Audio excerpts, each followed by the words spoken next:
आज के 18 মে 2026 बाबार अमूल्य महावाक्य आज के शुनब। आजकेर मुरलीर सार कथाते आमरा जानब जे आजकेर এই शिक्षा এটি একটি গভীর आत्मिक शिक्षा যেখানে बाबा বলেছেন যে বাচ্চারা এখন তোমরা অসীম ঈশ্বরীয় পরিবারে আছো আর আমাদেরকে অনুভব করতে হবে আমরা এখন অসীম ঈশ্বরীয় পরিবারে আছি। পার্থিব পরিবার দেহের সম্পর্কের উপর ভিত্তি করে, কিন্তু এই পরিবারের বন্ধন হলো আত্মার বন্ধন, আত্মার সম্পর্কের।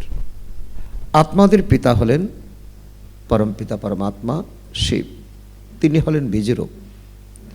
এই ঈশ্বরীয় পরিবার গোপনে দৈবী রাজ্য প্রতিষ্ঠা করছে তাদেরই তন মন ধন দিয়ে। বাচ্চাদের লক্ষ্য হলো পুরানো আসরিক দুনিয়া থেকে মন সরিয়ে নতুন দৈবী জগৎকে স্মরণ করা। বাবাও বলেন বাচ্চারা দেহ অভিমান ত্যাগ করে দেহী অভিমানী হতে হবে এবং সর্বদা এক শিব বাবাকে স্মরণ করতে হবে। এই স্মরণের মাধ্যমেই কি হবে? জন্ম জন্মান্তরের বিকর্ম বিনাশ হবে। সাক্ষাৎকার বা অলৌকিক অভিজ্ঞতার পেছনে ছুটতে নিষেধ করা হয়েছে, কারণ সেগুলো মায়ার ধোঁকাও হতে পারে। প্রকৃত জ্ঞান হলো আত্মা, পরমাত্মা এবং সৃষ্টিচক্রকে ভালোভাবে বোঝা। এখনকার সময়ে আমরা সুদর্শন চক্রধারী এই ব্রাহ্মণ জীবনে, অর্থাৎ 84 জন্মের চক্র ও সৃষ্টির রহস্যকে আমরা জানি। আমরা মাস্টার জ্ঞান সাগর, ভোরবেলায় স্মরণ ও বিচার সাগর মন্থনের অভ্যাস করলে আত্মিক আনন্দ ও নেশা বৃদ্ধি পায়।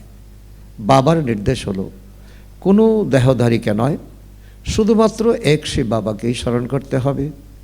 এই জ্ঞান ও রাজযোগের মাধ্যমে ভবিষ্যতে 21 জন্মের দৈবী রাজ্যভাগ্য তোমরা প্রাপ্ত করবে। তো আজকে মুরলীর বিস্তারিতভাবে আমরা শুনব। আজকে বাবা বলেছেন, মিষ্টি বাচ্চারা, আমরা হলাম ঈশ্বরীয় ফ্যামিলির, এই আত্মিক নেশাতে থাকো। আমরা নিজেদের গুপ্ত দৈবী রাজধানী স্থাপন করছি। তো বাবা এই মহাবাক্যের মাধ্যমে আমাদেরকে তিন ফ্যামিলির বিষয়ে আমাদেরকে শিক্ষা দিচ্ছেন। এক হলো এই সময়ে আমরা ব্রাহ্মণ জীবন লাভ করে আমরা ঈশ্বরীয় ফ্যামিলির হয়ে গেছি, বাবা গার্জিয়ান আর আমরা সকলেই এই পরিবারের সদস্য। কিছুদিন আগেও যখন আমরা কলিযুগে ছিলাম তখন আমরা ছিলাম আসরিক ফ্যামিলিতে, কারণ মায়া রাবণ আমাদেরকে উশৃঙ্খল বিশৃঙ্খল বানিয়েছে। আর সত্যযুগে আমরা ছিলাম দৈবী পরিবারের, কারণ সেখানে বাবা ছিলেন না, সেখানে মায়া রাবণও ছিল না। তো এখন আমাদের বিচার মন্থন করতে হবে যে কোন ফ্যামিলি আমাদের কাছে সবচেয়ে প্রিয়। তো উত্তরে এটাই আসে যে এই সময় ঈশ্বরীয় ফ্যামিলি আমাদের সবচেয়ে প্রিয় হওয়া উচিত, কারণ বাবা এসে আমাদেরকে দিব্য গুণে ভরপুর করছেন। আজকের মুরলী থেকে প্রশ্ন, বাচ্চাদের মধ্যে কোন পাক্কা অভ্যাস থাকলে সারাদিন খুশিতে থাকবে? তার উত্তরে বাবা বলেছেন, যদি সকাল সকাল উঠে বিচার সাগর মন্থন করার অভ্যাস থাকে তবে সারাদিন অপার খুশিতে থাকবে। বাবার শ্রীমত হলো বাচ্চারা অমৃতবেলায় উঠে বাবার সাথে মিষ্টি মিষ্টি কথা বলো। ভাবো আমরা এখন কোন ফ্যামিলির, আমাদের কর্তব্য কী। যদি বুদ্ধিতে থাকে যে তো এটা হলো আমাদের ঈশ্বরীয় ফ্যামিলি, আমরা নিজেদের নতুন রাজধানী স্থাপন করছি, তবে সারাদিন খুশি হয়ে থাকবে, খুশিতে ভরপুর থাকবে। কারণ এই সময় আমাদের তন মন ধন দিয়ে গুপ্তভাবে আমরা আমাদের ঈশ্বরীয় ফ্যামিলি আমরা গড়ে তুলছি, ঈশ্বরীয় রাজ্য আমরা স্থাপন করছি। আর সারাদিন এই কথাটা যদি বিচার মন্থন করি, সকালবেলা উঠে যদি আমরা বিচার মন্থন করি, তো আর বাবার ডাইরেকশন মতো চলি, তো আমাদের খুশিতে জীবন কাটবে। ওম শান্তি।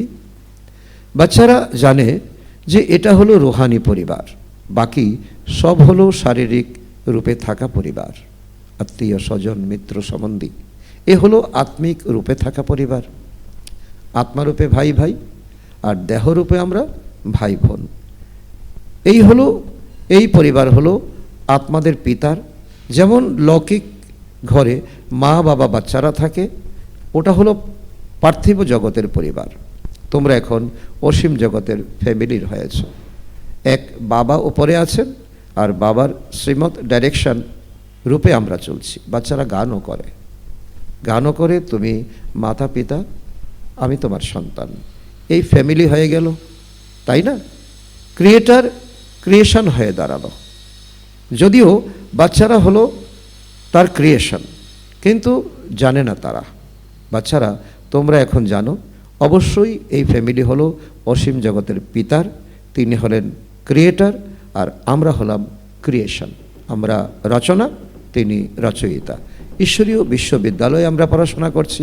এর জন্য গাওয়া হয়েছে বিনাশকালে প্রীত বুদ্ধি বিজয়ন্তী। সারা দুনিয়াতে মানুষ তাদের বুদ্ধিকে অন্যভাবে বুদ্ধিকে চালিত করছে, আর আমাদের বুদ্ধি এক জায়গায়। আমাদের পিতা পরমাত্মাই হলেন আমাদের রুহানি পিতা, এক বাবা, দ্বিতীয় আর কেউ নয়। এরকম ফ্যামিলির কথা কখনো গীতাতে বলা হয়নি। এই গীতা আমাদের ভক্তির গীতা, যা ব্যাসদেবজি রচনা করেছেন। এটা ঈশ্বরীয় মহাবাক্য নয়। তোমরা হলে ঈশ্বরীয় ফ্যামিলি, গুপ্ত দৈবী রাজধানী তোমরা স্থাপন করছো। তো অত্যন্ত নেশার কথা। আমরা গোপনে আমাদের তন মন ধন দিয়ে আমরা রাজধানী স্থাপন করছি, কিন্তু কেউ কি জানে না। তোমাদের নেশা আছে। যারা যারা বাবাকে স্মরণ করবে তাদের নেশা থাকবে। দেহ অভিমান থাকার জন্য এই নেশা কমে যাবে। সেই জন্য বাবা বারবার নির্দেশ দিচ্ছেন, যখনই বাবার শিক্ষা গ্রহণ করবে তখন দেহি অভিমানী হয়ে বাবার কিরণ আমার উপর আছড়ে পড়ছে, আমি আত্মা গ্রহণ করছি। এ হলো ঈশ্বরীয় ফ্যামিলি। আমাদের বাড়ি ফিরে যেতে হবে পরমধামে, তারপর দৈবী রাজধানীতে আসবো সত্যযুগে। সেখানে হলো দৈবী ফ্যামিলি।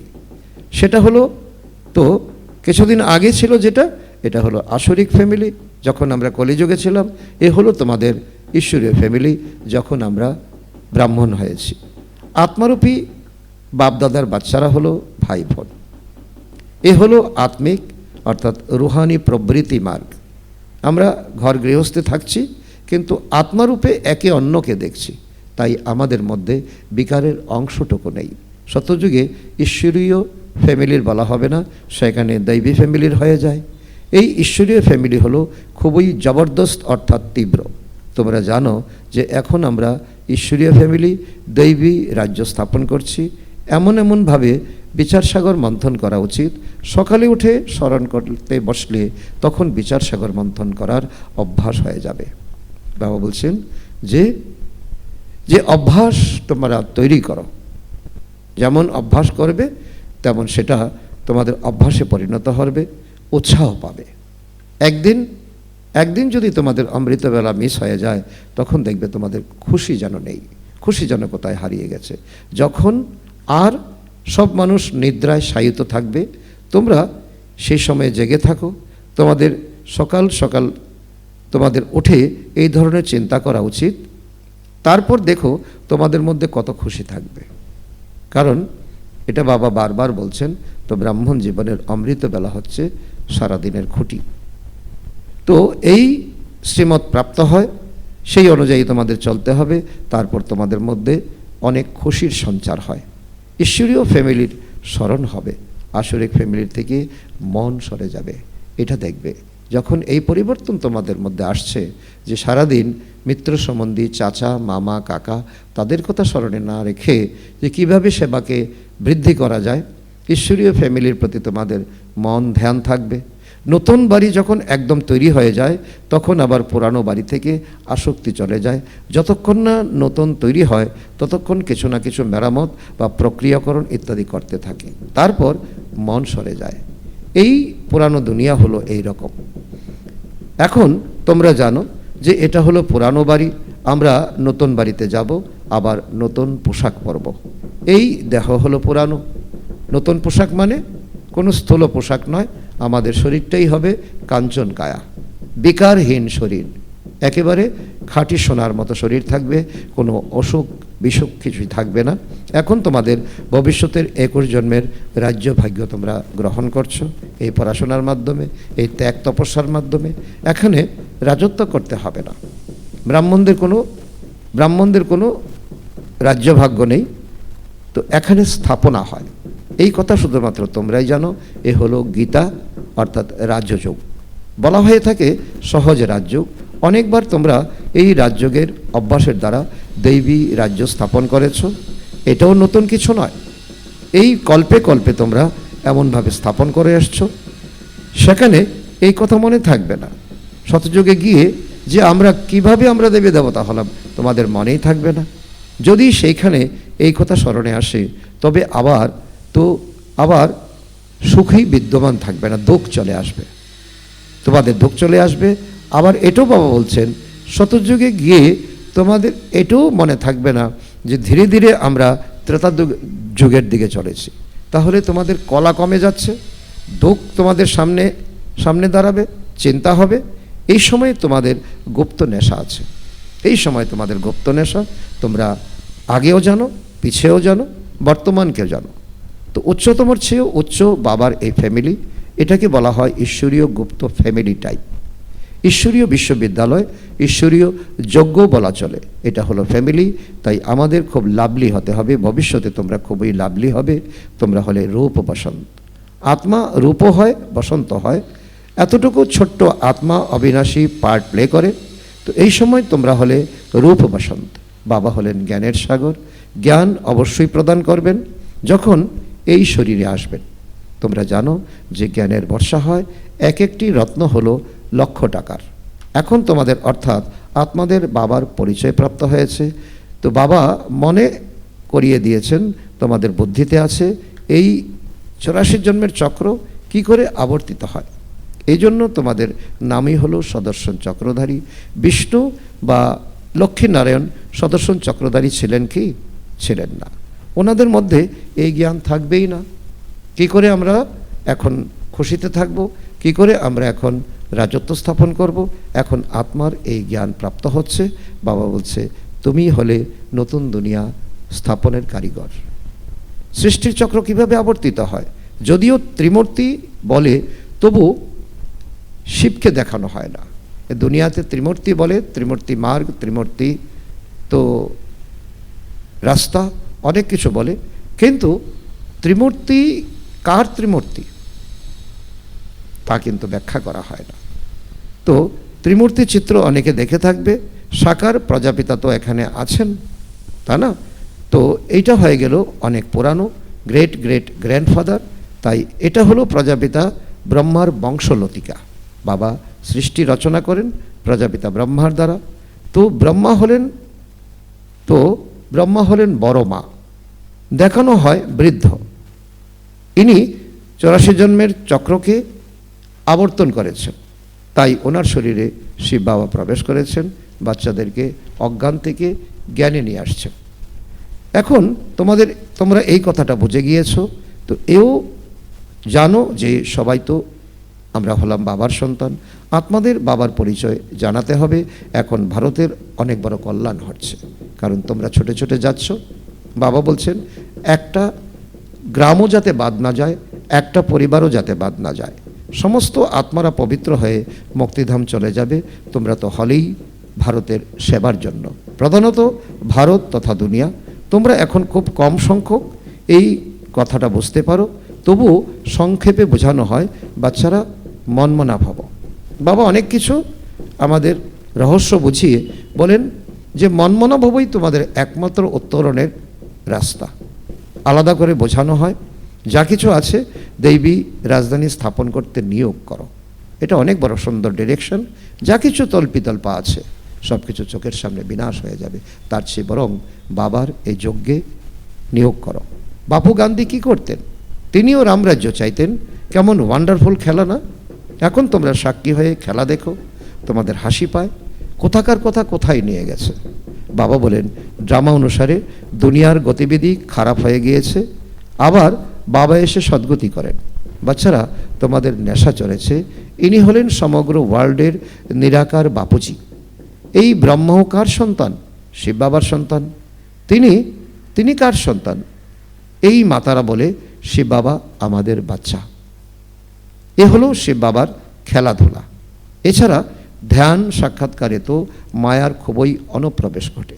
বাবা বলছেন তোমরা ধ্যানের থেকে যোগ ভালো, কারণ অনেক মাতাদের অনুভব হয়, কারণ যোগ তো থাকে তবেই তো অনুভব হয়। শিব বাবা আমার বড় সন্তান, বড় বাচ্চা। কেউ আবার এও বলে যে আমার মধ্যে শিব বাবা আসে। শিব বাবা এখানে বলেন এইসব হলো তো ভূতের অনুপ্রবেশ।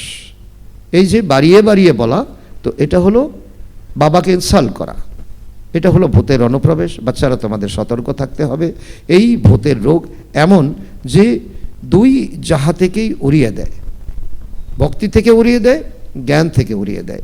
এই ভাবনা কখনোই আসা উচিত নয় যে আমি সাক্ষাৎকার করব। এই ভাবনা, এই তো সব ভাবনা হলো ভক্তির ভাবনা। জ্ঞান মার্গে ভালোভাবে বুঝতে হবে। মায়া অনেক রকমভাবে ধোঁকা দেয়। সাক্ষাৎকার ইত্যাদির বাস্তবে কোনো আত্মার কোনো লাভ হয় না। আত্মা একটা নেশাতে, একটা ধান্দাতে পড়ে যায়। বাবা বলেন ওনার দ্বারা বিবাহের কথা পাকা হয়। বাবার আদেশ হলো তোমাদের কোনো দেহদারিকে স্মরণ করতে নেই, তোমরা নিজেকে আত্মা মনে করে বাবাকে স্মরণ করো। নিজেদের কল্যাণের জন্য বাবাকে স্মরণ করতে হবে। তো এটা খুবই বোঝার ব্যাপার। বাবাকে যে কোনো সংবাদই লিখতে পারো। কোনো বাচ্চার তো এতটাও বুদ্ধি নেই যে অসীম জগতের পিতাকে চিঠিতে নিজের ভালো মন্দের সংবাদ লিখবে। লৌকিক বাবাকে তো যতক্ষণ পর্যন্ত না চিঠি লেখে সন্তান, ততক্ষণ পর্যন্ত অস্থির থাকে। আমার ছেলে কেমন আছে, খেয়েছে কি খায়নি, অসুস্থ শুনেছিলাম, এখন কেমন আছে, চিন্তায় উদ্বিগ্ন থাকে। ইনিও অসীম জগতের বাবা। মাস দেড়েক চিঠি না এলে বোঝা যায় তো একে হয়তো মায়া গ্রাস করেছে। তো ব্রহ্মা বাবাও আমাদের অলৌকিক পিতা, ওনার শরীরে শিব বাবা এসেছেন। তো ব্রহ্মা বাবার কাছে যখন চিঠি না পৌঁছায় তখন ব্রহ্মা বাবাও অস্থির আগ্রহে থাকেন। এরকম পারলৌকিক বাবাকে চিঠি লেখে না। তো এতটুকু তো লেখা উচিত, বাবা আমি সবসময় নারায়ণী নেশাতে থাকি, আপনার দেওয়া যুক্তির সাথেই আমি তৎপর থাকি।